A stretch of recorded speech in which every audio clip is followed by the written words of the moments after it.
창세기 16장 1절부터 3절 말씀입니다.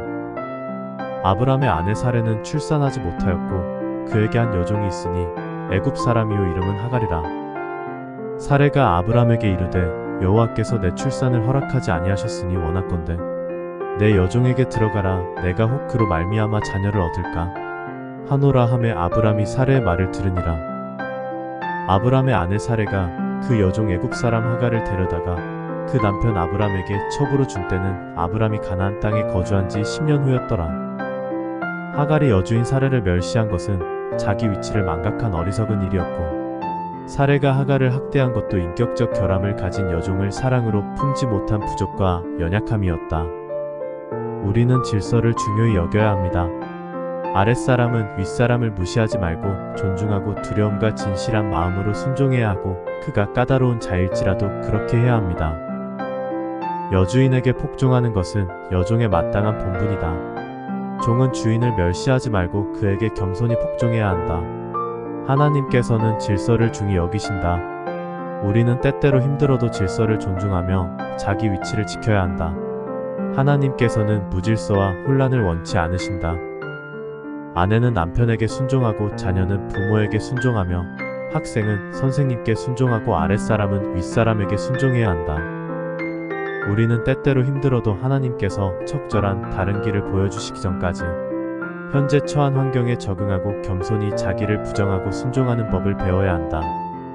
창세기 16장 4절부터 6절 말씀입니다. 아브람이 하갈과 동침하였더니 하갈이 임신함에 그가 자기의 임신함을 알고 그의 여주인을 멸시한지라. 사레가 아브람에게 이르되 내가 받는 모욕은 당신이 받아야 옳도다. 내가 나의 여종을 당신의 품에 두었거늘 그가 자기의 임신함을 알고 나를 멸시하니 당신과 나 사이에 여호와께서 판단하시기를 원하노라. 아브람이 사레에게 이르되 당신의 여종은 당신의 수중에 있으니 당신의 눈에 좋을 대로 그에게 행하라 하매 사레가 하갈을 학대하였더니 하갈이 사레 앞에서 도망하였더라. 창세기 16장 7절부터 10절 말씀입니다.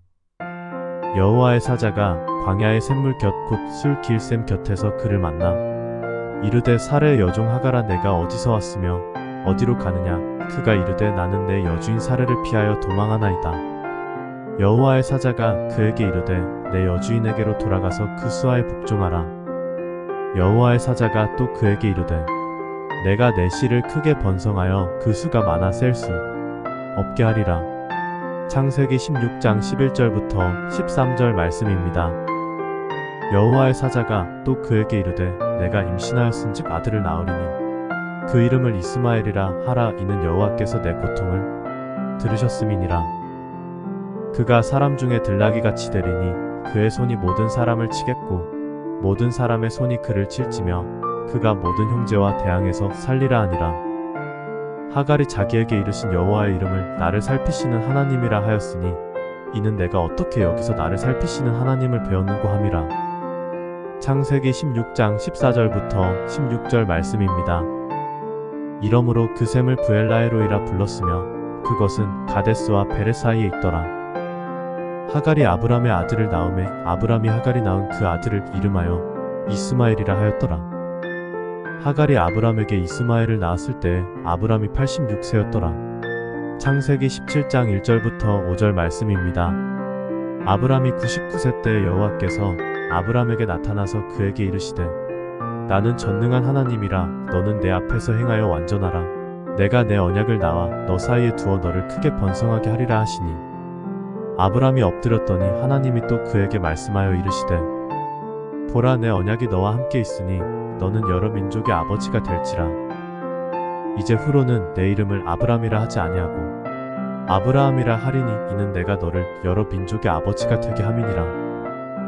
창세기 17장 6절부터 9절 말씀입니다.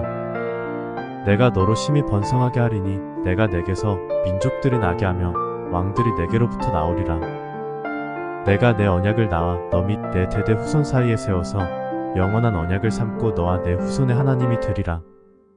내가 너와 내 후손에게 내가 거류하는 이 땅 곧 가나안 온 땅을 주어 영원한 기업이 되게 하고 나는 그들의 하나님이 되리라. 하나님이 또 아브라함에게 이르시되 그런즉 너는 내 언약을 지키고 내 후손도 대대로 지키라. 창세기 17장 10절부터 13절 말씀입니다. 너희 중 남자는 다 할례를 받으라. 이것이 나와 너희와 너희 후손 사이에 지킬 내 언약이니라. 너희는 포피를 베어라. 이것이 나와 너희 사이의 언약의 표징이니라. 너희의 대대로 모든 남자는 집에서 난 자나 또는 너희 자손이 아니라 이방 사람에게서 돈으로 산 자를 막론하고 난 지 8일 만에 할례를 받을 것이라. 너희 집에서 난 자든지 너희 돈으로 산 자든지 할례를 받아야 하리니 이에 내 언약이 너희 살에 있어 영원한 언약이 되려니와. 창세기 17장 14절부터 16절 말씀입니다. 할례를 받지 아니한 남자 곧 그 포피를 베지 아니한 자는 백성 중에서 끊어지리니 그가 내 언약을 배반하였음이니라. 하나님이 또 아브라함에게 이르시되 내 아내 사레는 이름을 사레라 하지 말고 사라라 하라. 내가 그에게 복을 주어 그가 내게 아들을 낳아주게 하며 내가 그에게 복을 주어 그를 여러 민족의 어머니가 되게 하리니 민족의 여러 왕이 그에게서 나리라. 창세기 17장 17절부터 20절 말씀입니다. 아브라함이 엎드려 웃으며 마음속으로 이르되 100세 된 사람이 어찌 자식을 낳을까? 사라는 90세니 어찌 출산하리요 하고 아브라함이 이에 하나님께 아뢰되 이스마엘이나 하나님 앞에 살기를 원하나이다.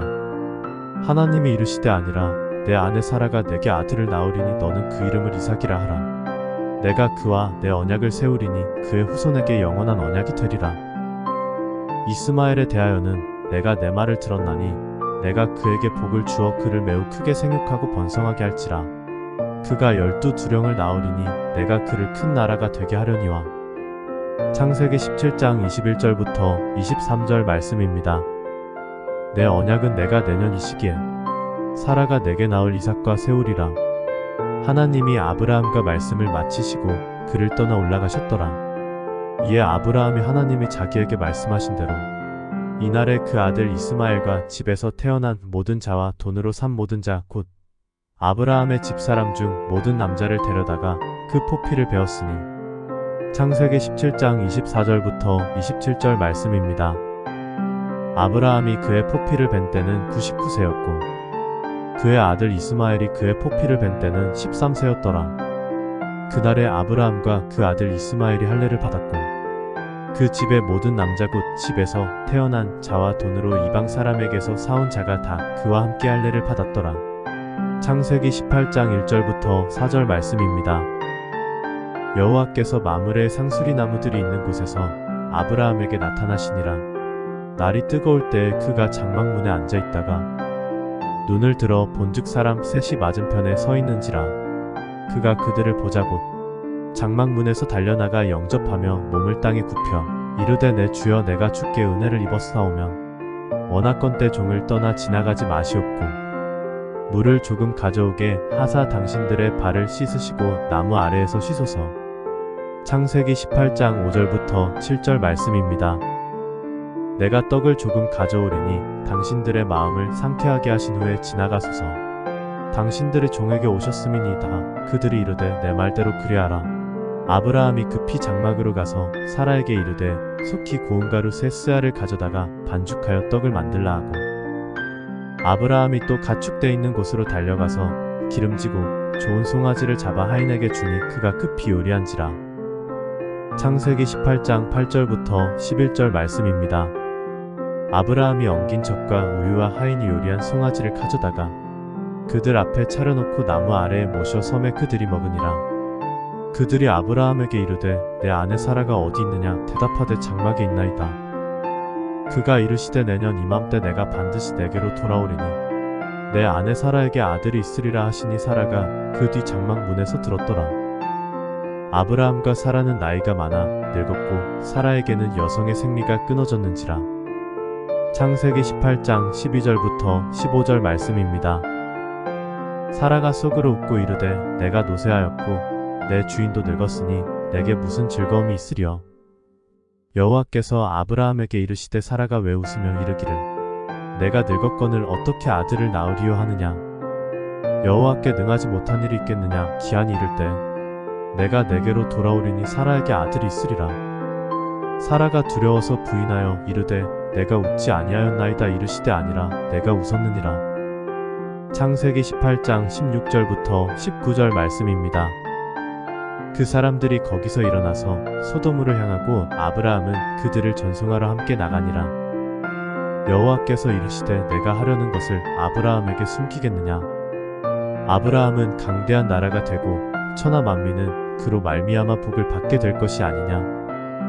내가 그로 그 자식과 건속에게 명하여 여호와의 도를 지켜 위와 공도를 행하게 하려고 그를 택하였나니 이는 나 여호와가 아브라함에게 대하여 말한 일을 이루려 함이니라. 창세기 18장 20절부터 23절 말씀입니다. 여호와께서 또 이르시되 소돔과 고모라에 대한 부르짖음이 크고 그 죄악이 심히 무거우니 내가 이제 내려가서 그 모든 행한 것이 과연 내게 들린 부르짖음과 같은지 그렇지 않은지 내가 보고 알려하노라. 그 사람들이 거기서 떠나 소돔으로 향하여 가고 아브라함은 여호와 앞에 그대로 섰더니 아브라함이 가까이 나아가 이르되 주께서 의인을 악인과 함께 멸하려 하시나이까. 창세기 18장 24절부터 27절 말씀입니다. 그 성 중에 의인 50명이 있을지라도 주께서 그곳을 멸하시고 그 50의인을 위하여 용서하지 아니하시리이까. 주께서 이같이 하사 의인을 악인과 함께 죽이심은 부당하오며 의인과 악인을 같이 하심도 부당하니이다. 세상을 심판하시는 이가 정의를 행하실 것이 아니니까. 여호와께서 이르시되 내가 만일 소돔 성읍 가운데에서 의인 50명을 찾으면 그들을 위하여 온 지역을 용서하리라. 아브라함이 대답하여 이르되 나는 티끌이나 재와 같사오나 감히 주께 아뢰나이다. 창세기 18장 28절부터 30절 말씀입니다. 50의인 중에 5명이 부족하다며 그 5명이 부족함으로 말미암아 온 성읍을 멸하시리까. 이르시되 내가 거기서 45명을 찾으면 멸하지 아니하리라. 아브라함이 또 아뢰어 이르되 거기서 40명을 찾으시면 어찌하려 하시나이까. 이르시되 40명으로 말미암아 멸하지 아니하리라. 아브라함이 이르되 내 주여 노하지 마시옵고 말씀하게 하옵소서. 거기서 30명을 찾으시면 어찌하려 하시나이까. 이르시되 내가 거기서 30명을 찾으면 그리하지 아니하리라. 창세기 18장 31절부터 33절 말씀입니다. 아브라함이 또 이르되 내가 감히 내 주께 아뢰나이다. 거기서 20명을 찾으시면 어찌하려 하시나이까. 이르시되 내가 20명으로 말미암아 그리하지 아니하리라. 아브라함이 또 이르되 주는 노하지 마옵소서. 내가 이번만 더 아뢰리이다. 거기서 10명을 찾으시면 어찌하려 하시나이까. 이르시되 내가 10명으로 말미암아 멸하지 아니하리라. 여호와께서 아브라함과 말씀을 마치시고 가시니 아브라함도 자기 곳으로 돌아갔더라. 하나님께서 아브라함과 맺으신 언약은 민족적이며 초민족적인 성격을 가졌다. 아브라함과 이삭의 자손인 이스라엘 민족은 언약의 백성이다. 그러나 아브라함에게 주신 언약은 아브라함의 종들과 그의 여종의 아들 이스마엘에게도 해당되는 점이 있었다. 이스마엘도 할례를 받았다. 그것은 이방인의 구원을 암시한다. 우리는 아브라함의 언약의 복을 받은 자들이다. 우리는 예수 그리스도 안에서 새 언약에 참여한 자가 되었고 그 표는 세례이다. 우리는 하나님의 은혜로 죄사함과 의롭다 하심과 영생과 천국을 얻은 자가 되었다. 하나님께서는 아브라함에게 완전하라고 말씀하셨다. 그것은 경건과 도덕성의 삶을 가리킨다. 그것은 하나님 앞에 사는 삶, 즉 경건한 삶과 책망할 것이 없는 의롭고 선한 삶을 가리킨다. 그것이 성도의 성화된 삶이다. 하나님의 뜻은 우리의 거룩함과 온전함이다. 경건함과 거룩함, 의로움과 선함은 예수 그리스도를 믿고 하나님의 은혜로 죄 씻음과 의롭다 하심을 얻은 우리가 이 세상에서 힘써야 할 삶이다.